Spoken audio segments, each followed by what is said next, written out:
Ranul tengka assalamualaikum Muhammad jamak zam ilallaram چې روغ جوړ او صحتمند باس. غواړئ چې لیکل او لوستل زده کړئ نو زما یوټیوب چینل در سره سبسکرایب کړئ. درنو لیدونکو تېره ورځ موږ په د تورو په اصلي شکلونو باندې غږېدلي مثالونو باندې غږېدلي وو. نن ورځ به د پښتو ژبې د ترکیبي شکلونه در وپېژنو. د تورو اصلي شکل دا رقم ته دي. د تورو ترکیبي شکلونه یعنی منځ کې څنګه چې په اخر کې څنګه چې په اول کې څنګه چې دا د پښتو ژبې د ترکیبي تورو مثالونه دي.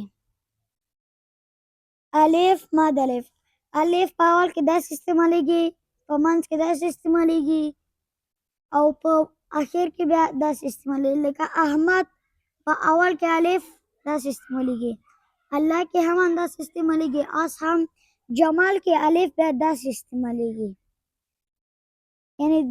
یعنی بیا دا رقم ته نه استعمالیږي، دا رقم ته استعمالیږي. پکتیا کې هم دا رقم ته استعمالیږي، ژړا کې بیا آخر کې دا رقم ته استعمالیږي. قرآن کې منځ کې بیا دا رقم ته استعمالیږي خو په منځ کې دی.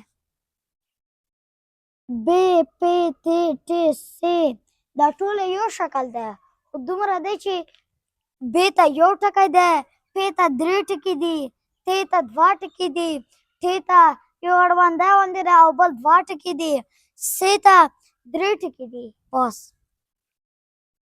دا ټوله ب یعنې اول کې که ب وي که پ وي که ټ وي که دا ټول کې کوم وي اول کې داسې استعمالیږي، په منځ کې داسې استعمالیږي، په اخر کې داسې استعمالیدی شي او داسې هم. اول کې لکه باور، پور، تماس، ټغر، ثمر، قبر، غوښتل. په منځ کې بیا داسې استعمالیږي لکه دلته چرغول دی غوښتل. نثار منځ کې، خټګر، همت، په اخر کې بیا داسې استعمالیږي. خراب کې بیا داسې استعمال شوی دی. ح چ ځ څ ح خ دغه کې هیڅ فرق نشته، دا د ب ت او ټ غوندې دی ځکه چې جیم کې یو ټکی دی، چ کې درې ټکي دي کوز دي، جیم کې کوز یو ټکی دی، څ کې پوس دی خو درې ټکي دي، ځ کې یو ټکی نشته حمزه دی، ح ټکی نه لري، ښ نه پوس یو ټکی دی. ح په اول کې داسې استعمالیږي، په منځ کې داسې استعمالیږي، په منځ کې دا رقم ته استعمالیږي او په اخر کې داسې استعمالیږي. داسې استعمالیدی شي داسې په اول کې لکه جار، چوک، څراغ، ځان، محمد. په منځ کې بیا داسې استعمالیږي لکه دلته مو دا رقم لکه محمد، تحفه، محترم. اخر کې داسې استعمالیږي. مخ، منځ، دوزخ، څرخ.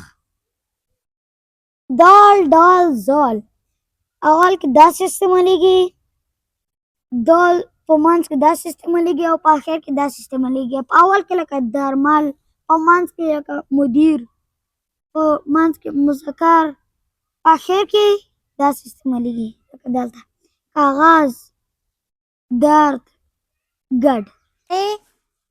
روان، حیران، خړ، اقرار، غوږ، سردار، مشر، شرپوښ، خاموش، صابر، بصیر، مریض، طالب، مطلب، خط، عارف، بغیر، تابع، فاروق، عاطف، فرق، کور، مالک، لمر، ملنګ، معلم، ګورم، نارنج، بڼ، کوڼ، مڼه، نن، مننه.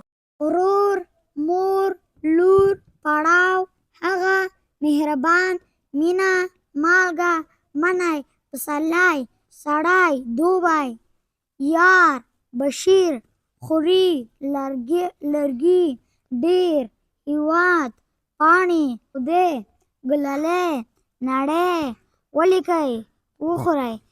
خدای دې وکړي چې ترکیبي توري مو پېژندلي وي. تر راتلونکي خپرونې پورې مو په ډېره سپارم. الله مو